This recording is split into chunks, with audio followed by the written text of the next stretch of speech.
May, and I'm here with one of my favorite people, David Noles. And we're going to talk Netflix today. They just reported the earnings this evening, and it's been such kind of a crazy day. David, as you guys know, is the founder and publisher of AN Publishing, and you guys can find out a lot more from him down below, ahotset.com. Is that right, dude? Yes, sir. Hotset.com. Yes, sir. I just want to make sure you can hear me. Awesome. So definitely check that out. Let me go through what the format today. I'm going to go through the financials really quick and run through the different parts of that. And then we'll talk about kind of the key points and takeaways, and then we'll talk strategy. So I'm going to modify my screen here a little bit. Past performance is not indicative of future returns. As you guys know, we always say that in disclosures. I don't have a skin in this game right now. I have no dog in this fight for once. I'm completely out of Netflix because honestly, I was a little bit worried about how to look at the quarter going in. There's just too much controversy around it, and I didn't feel like I could really dig into it correctly. But now that it's done, I don't know which direction I'm going to take. Let's go through the numbers. I got to say, the stock traded straight down in the after hours at first, and then on the call, it rallied, which it really doesn't make me feel super confident that I want to come in here. The income statement was horrible. Let me just say it like that. But the other parts of the financials were much better. And I think strategically as well, legitimately, it deserved to rally back up, and we'll kind of see how the activity is tomorrow. But when I'm looking at it, 3.7% revenue increase is neither good nor bad, quite frankly, for a company like Netflix. The margin decline, I didn't love that. Okay. So we had an increase in cost of revenues up 12%. And then when you come down to the operating income line, you're down 13%. Also tech and development was a 5% increase, well above that 3% increase in revenue. So you do get that margin compression, which at first made me think, well, that kind of sucks, for lack of a better way to describe it. And then, bringing it all the way down, you do have in net income of 13% due to higher taxes and other items, if you will. You've got this big one on other kind of, this one right here, I did want to highlight it from a total number monetarily. It's not that big of a deal. This is always little ventures that they're doing. And we're going to see this a lot in big cap tech, these kinds of other ventures that are going to have to mark in the income statement. And so, like, there's nothing big that they're investing in that's going to create this mark. But I wanted to highlight that this quarter, that's going to be a thing within technology. Hopefully, it won't be this thing that like swings all of the balance sheet income statement around. So you end up with down 18% on the quarter with, more or less the same share count, let's call it. Balance sheet looking great. We did increase cash up there. You can see that. And this is long-term debt. So decreasing that was significant in the quarter. Not that they necessarily have any kind of issues. The cash flow statement looks great. And this is the piece that I think creates a segue for us to have a conversation on later. Additions to content assets down 31%. And that's despite the fact that we're seeing a ton of new media coming out. There's a few different ways to look at this. If it wasn't that they were sourcing so heavily internationally, I'd be like, ooh, they are clearly robbing Peter to pay Paul. But because a lot of their content now is no longer coming from getting those more expensive pieces from other media companies, but actually sourcing overseas, this we'll have to monitor to see long term how much this number continues to be helping cash flow, so to speak. Geographically, I actually kind of like this. I stared at this for the longest time just to make sure that I felt good about it. And here, what I want to highlight is that it was fine in North America. Okay. As you know, they're rolling out those ad revenue model versus paid subscription model. They're also talking about getting rid of the shared passwords. So far, it looks okay in North America. I want you to always look at the magnitude of these numbers so that you can realize that the US is about half of the picture. The rest overseas really has to start making it up. Europe, you know, Latin America, I've been really impressed with this Latin American business and Asia. not quite as much, if you will, but Latin America has been the one market where they can really start to show those economies of scale and get bigger. There's just a lot of competition in Asia. This was a fairly decent performance, all in all, with average revenue per membership actually down year over year, but up over the quarter. So we're seeing some of that remove itself. So that was very exciting to me. And then one other thing that I just want to share from the notes, two other things that I want to share from the notes themselves before we get into too much more. Let's see. It was this shareholder letter. Thought I did it as a slide. I may not have it as a slide. Okay, I'll show it in the shareholder letter. But there's this portion of the shareholder letter where they talk about here, and they talk about the fact that we could have launched broadly Q1. They well, here it is. It's the part on Canada. And Canada Mm, is their initial rollout for North America. And what they're seeing there is that although at first there was a huge dip in the Canadian, here, I'll come off of it since I can't find where I put that slide. But since at first there was actually a huge dip in subscribers, you did have some very angry folks, and then they came back, and then they started seeing extra buying of memberships with user names and passwords. So they're seeing that average dollar amount is actually going to come in closer to $8 and change, even with all of this behavior. And that gives them some thought process on how to roll it out. Quite frankly, I think their pricing strategy, if you look throughout each quarter, has been all over the map. So even though this is kind of an initial phase rollout and all the analysts, this is what made it rally, are so excited about that they're willing to just overlook all else. I kind of need to see you do it in the US because it is a huge component of your revenue, even above and beyond Canada, even though you say that there's similar behaviors. I kind of just need to see that. And then the last thing that I kind of want to show you, which is part of the reason why I'm a bit muted um, in how I want to think about it, and then we're definitely going to talk about writer strike and all that with David. But this is a chart that was in their stuff, and I just want to show this to you. They keep referring to themselves as the largest broadcaster, the largest streamer, what have you. But if you look at this, it's really YouTube that's the largest streamer. And I oftentimes think that all of the media companies are not doing themselves a favor by pretending like YouTube isn't a competitor. And you can even mm, see here UK all screens, they've whatever data feed they're using to source their 9% is not even remotely like there's no way that people in the UK are not watching YouTube. That's a load of nonsense. That's just a bad data pull or something. But that's the one thing that bothers me. If anything, this tells me more about the competitors and than it does about Netflix. And now with that, David, that's the numbers in a nutshell. I would say last thing on valuation, it's trading around 16 times even after today. mm. Enterprise value to EBITDA is what I'm using. Let me just double check that. I just did the calculation again to make sure. Yeah, it's trading about 16 times enterprise value to EBITDA. I mean, if it starts to see lift, that's fine. But if it doesn't start to see lift, that puts it more or less where Google's at.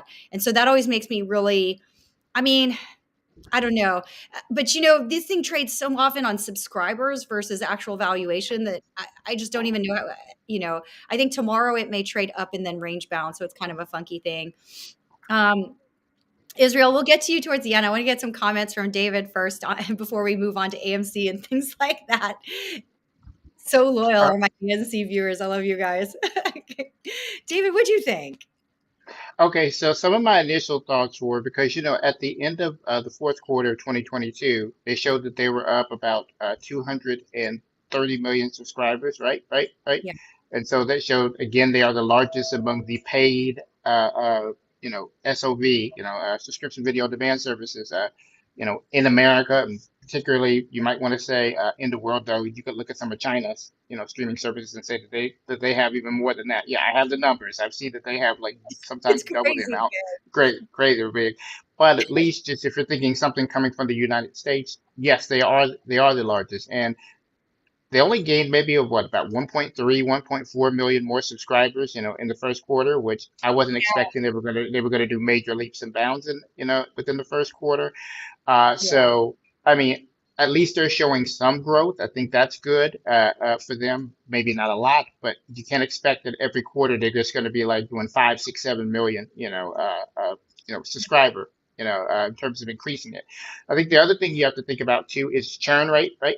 So with when you're having a subscription video on demand services, people will sign up and pay for a month because their favorite show is on, and then they'll, unsubscribe until the next program comes on that they want.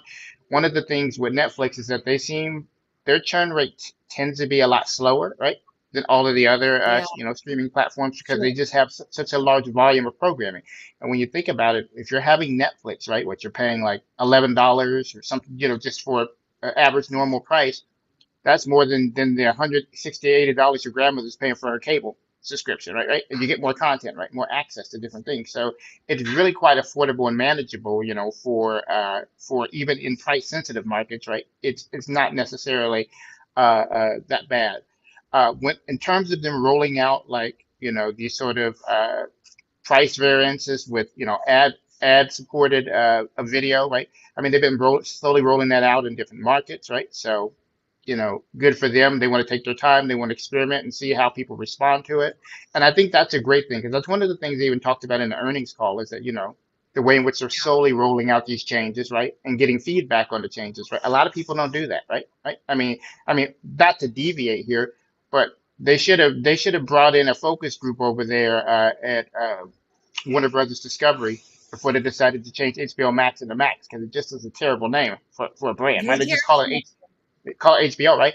But here at Netflix, you're seeing that they're really trying to take their time to make sure that they get this right. Uh, Again, content wise, right? I'll pause They you have, there, David, because I actually yeah, think go that's a ahead. great point. Because I hadn't thought about that, but also Paramount has a little bit of that too. They've been Hmm. switching, ripping it left and right on the customer. Hmm. I think most people understand what the offering is. They've bundled them together and then separated them apart. Now bundling it together again. I don't know how Hmm. you track on the offers that you're being given as a consumer. Whereas with Netflix, it's really one offering and they're trying to figure out the pricing. It's a really excellent point. Hmm. The consumer themselves may be getting a little fatigue on what it is they're actually buying on a month to month. It's a really good point. Go ahead. Sorry. Yeah, yeah. And that's what makes Netflix special, right? Yes, they may be adding these other verticals like gaming, into it. And does anybody really talk about it that much? No, I don't really hear people talking about the gaming. Most people are really there just to see the content. Okay, but they're doing it, right? They're expanding in the film category. They I think it was in New Jersey where they bought a plot of land that they're going to expand to build more studios on, so they can just produce stuff themselves instead of renting out of the studio. So you can see that they are really engaging in this position of acquisition, right? So they can further build and expand, Netflix's scope. And don't forget they're in 137 countries, right? Right, right, right. Yeah. So they are like a franchise, right? So they're around there. And so what that means is that not only are they acquiring content, right, but they're investing, in local content creators that they can put on the platform that can become popular locally. And then after it becomes popular locally, you know what they can do? They can say, okay, well, we'll add this to the US, we'll add this to the UK. Everybody can have access to it. And I always go back to the fact that they spent $30 million in South Africa. They spent $500 million in South Korea, right? To just investing in content, and they're spending it in other. They've started. They're spending. They didn't put out a dollar amount, but I know they're spending heavily in Nigeria. Investing in Really? the, yeah, in Nollywood because they want to get those Nigerian. And Yeah. if you look at Netflix, you see a lot more Nigerian television series that they've created for them, films that are coming there. You see a lot more from South Africa, obviously Korea. They're doing everything as a 10 episode, season series. They're doing that. So they are really, really, really, expanding. And like all they're doing is just an internal expanding. But like you said, when you look at Paramount and you're looking at Yeah. Warner Brothers, Discovery, right? They're all trying to figure out how do we take all this different content from all these different cable networks, all these different streaming platforms. How do they package it together and get it right? The only people I think that have kind of have this right is I would say Disney with Hulu. Because Hulu just has $5 add-ons, right? They haven't messed with that, right? You can add on a couple of channels you want, $5 for if you wanted to get HBO, $5 if you want to get OWN, $5 if you want to get FX. So they just kind of kept it simple, right? And I think we may have talked about this briefly before, but I think that things like Peacock. I think a lot of these individuals just need to get out of the business of trying to provide streaming services and just be in the business of being content creators and then just license their stuff out to the I services who know how super to do it well. super agree with you. So there's a couple things that you said in there that I really want to kind of hone in on. The Hmm. first thing is, global sourcing of media, it is the cheaper business model. Hmm. And I feel like this quarter more than ever. So for context too, for guys that are just kind of following the business story itself, it's really really interesting because we just had a management change in the fourth quarter. The CEO stepped down and finally gave over the reins to his two younger guys, and so we are still going through that period of, I don't want to call it awkwardness because they've been working together forever. It sounds like they've been working together 15 years or so, and so it's trying to figure out how that strategy is going to play out in this first quarter. We've got a lot of stuff. We've got a lot of stuff that's going on. And at first, if you just heard it, you'd be like, whoa, are you throwing spaghetti at the wall and hoping something sticks, or what's going on here? But I feel like it's some of it's really starting to show. I was really shocked. I tuned into Netflix last night in preparation and realized that given the foreign content that I even see on the press release, there's a lot of shows that didn't used to come up on my streaming feed that must have been there in the foreign. Like, usually I travel around a lot too, and I'll see it when I travel to other countries, but now it's coming through to the US a lot faster. um, it's such an intriguing it's such an intriguing offering as a result of that. Hmm. Yeah. um, Go ahead. Yes, you're right. It is an intriguing offer to get more like more international content. And like I said, they've been slowly but surely integrating more of that content from the other markets, right?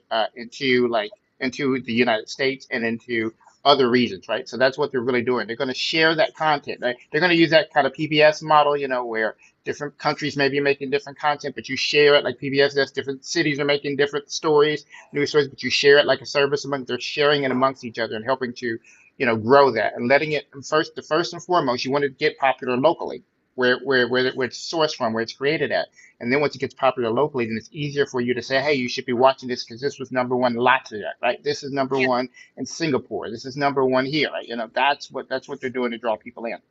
Here's a great question from Richard Chen, one of my favorite viewers. How do the large license owners of content libraries compete with Netflix in the non-US markets? It's kind of interesting because I don't think they compete very well. It's really the answer to it, other than Disney. Disney is its own special sauce, but the other guys, I mean, I think that they real and this is what I look for, and tell me what you look for, David. I look for how well they're how they're whether or not they're cannibalizing their main cable business. Mm. Because I think if you're overseas, you know your local stuff, but do you buy the US stuff as a separate streaming service, or do you just buy cable as a whole package because you can't tell the difference between them anyways? What do you think, David?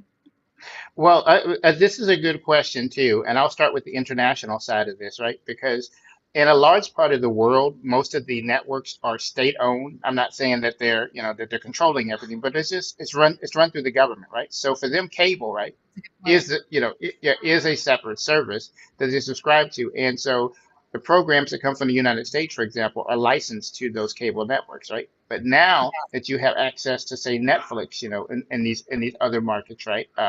Then that is the secondary way they can get access to content that is now, licensed strictly to Netflix or created by Netflix in those different markets. So we're just offering them a particular another service at a, affordable price for them to be able to view content.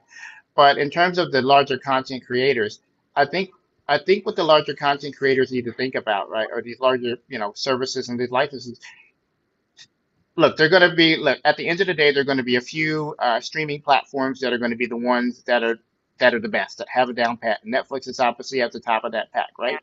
Instead, you need to figure out more about how to work with the more successful, streaming platforms to get your television content out there, right?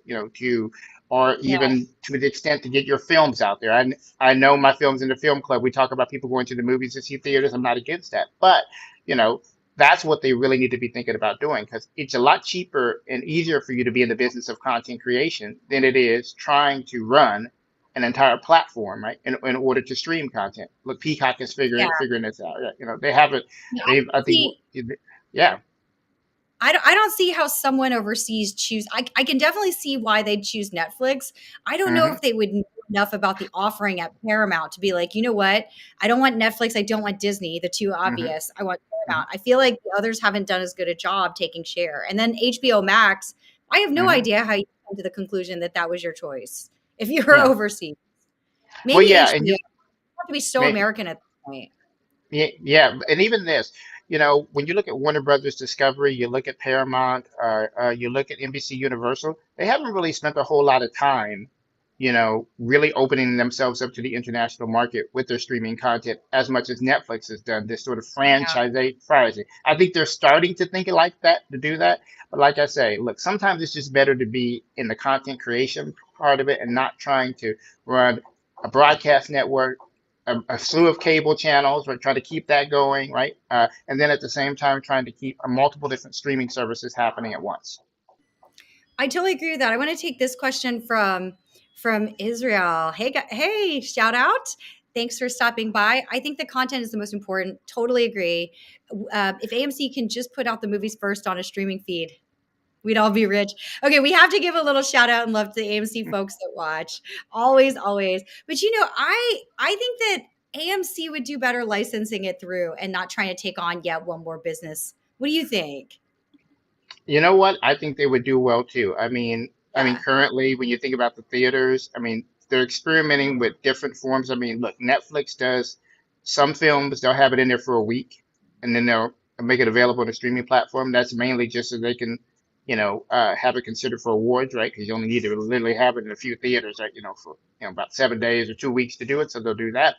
Others, they're experimenting with like a full-on release. Like what happens if you give it 30 to 40 days or 90 days to see that? And that's what Disney's doing, like 90-day runs in the theaters, for some films before they make it available on the streamers.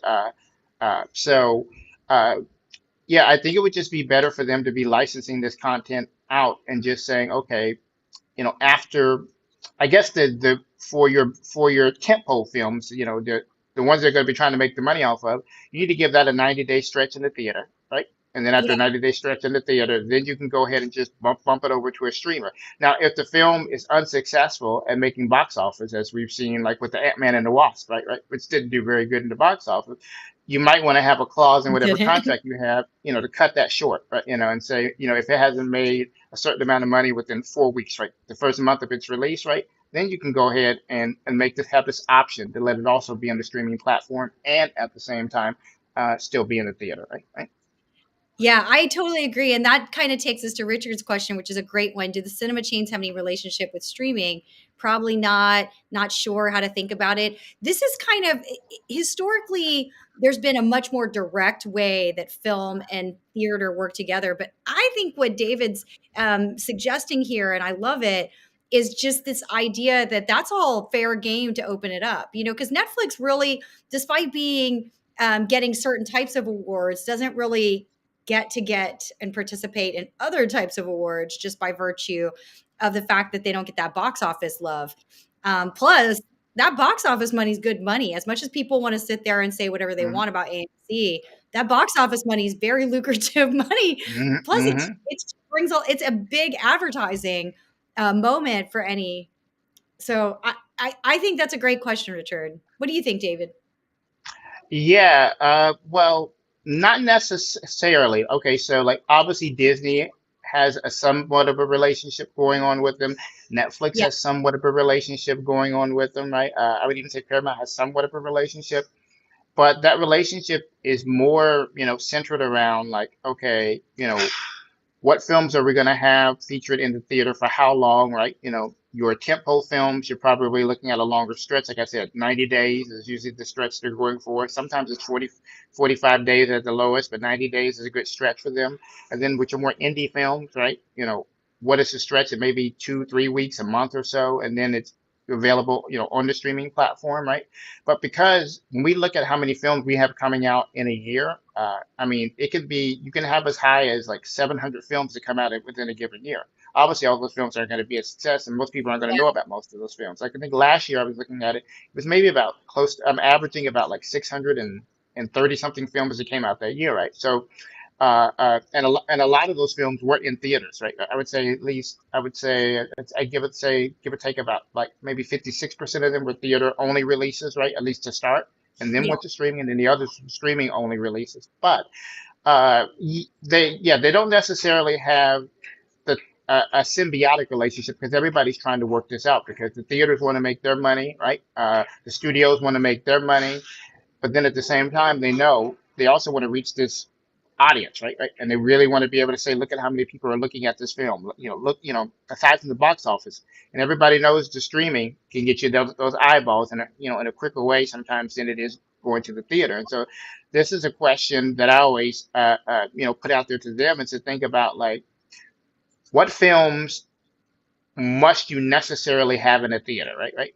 Like, okay, yes, you want a Marvel film in the theater, right? You want a DC film in the theater, or you want some sort of franchise, big budget action film. You want that directly there because you know that's where the money's going to come in, right? Now, when you look at the indie films and the rom-coms, these kind of different things, you can start to think about each individual film and what you might want to do, with each individual film. How do you want to market that film?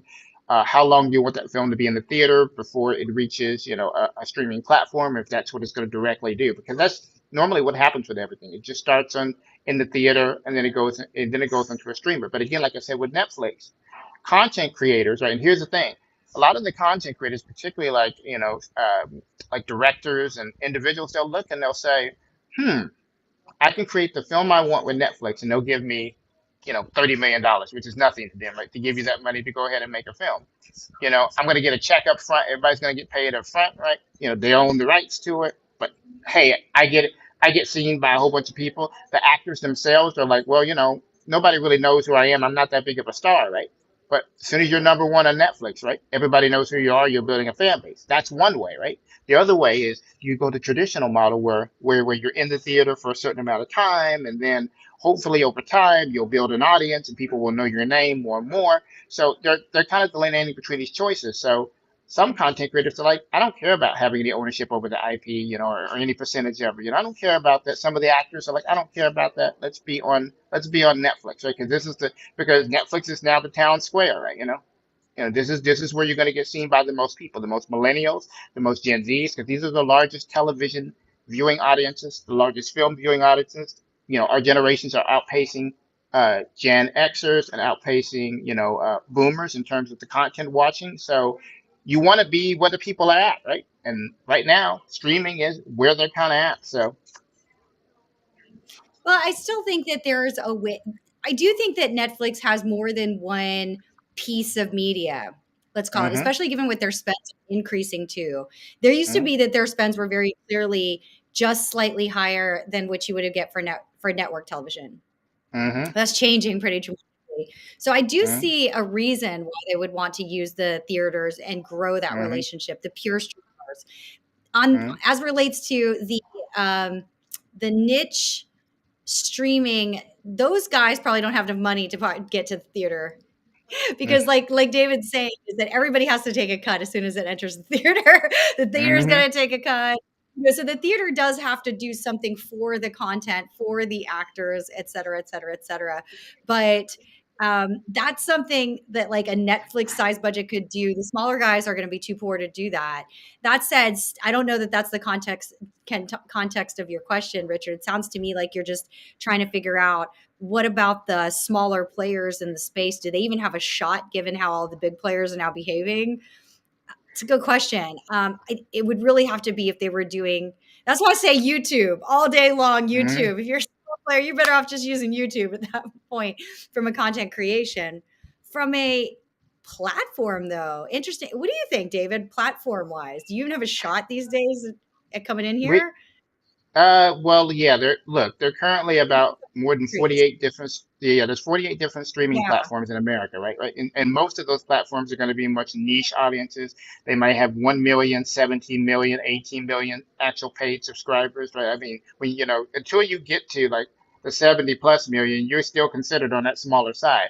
So, when you're thinking about some of these, smaller streamers, there is a way in which they can galvanize a very niche audience. Like they may be trying to, like there's a streamer could take like what would I say, like a Tyler Perry approach, right? Where they say, okay, we're going to be an all horror platform, right?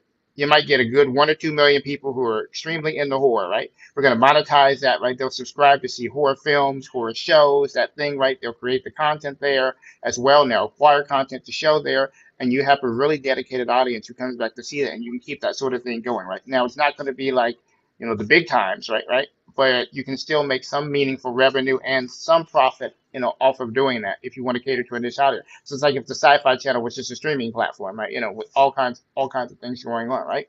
Also, if you're thinking about outreaching more to underrepresented groups in terms of what's going on in media, there are Yeah. plenty of streaming platforms that are emerging, like Joy Sauce, which is targeting the Asian American community, Kiwi TV, targeting the Black community, among these kind of niche platforms that are doing out there. If you're in the LGBTQIA plus community, yes, they're going to create a streaming platform that can have a lot more content for that community, because even in that community, they're struggling to find the kind of representation they want to see on major streamers, right? So I think there is a space for niche streaming platforms, right? Because that's what I would call them right now.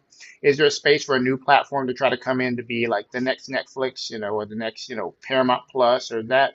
Yeah, it really all depends. To me, it just seems like you'd create a streaming platform, and hopefully at some point you'd get acquired by one of the bigger Yeah, streaming that's what it looks platforms like to and me integrate too. it. Yeah, yeah. Yeah. Unless there's one guy that wants to accumulate all of them and jam them together. Hmm. That might be the only other way.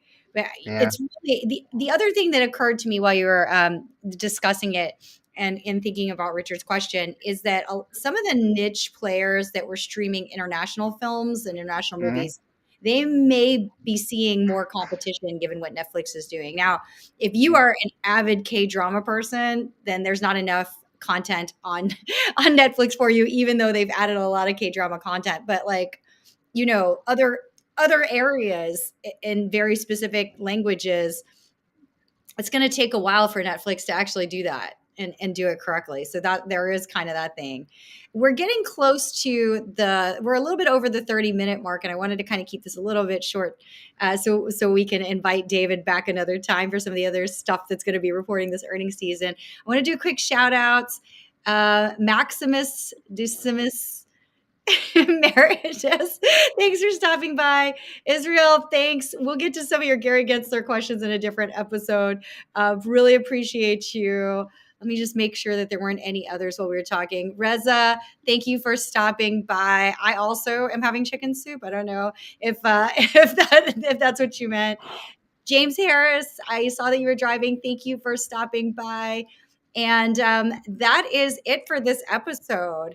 Definitely, if you like this content, subscribe to our channel. Make sure to check out ahotset.com. That's where you can find David and see the amazing things that he's doing within media and all the different sub publications of AN Publishing.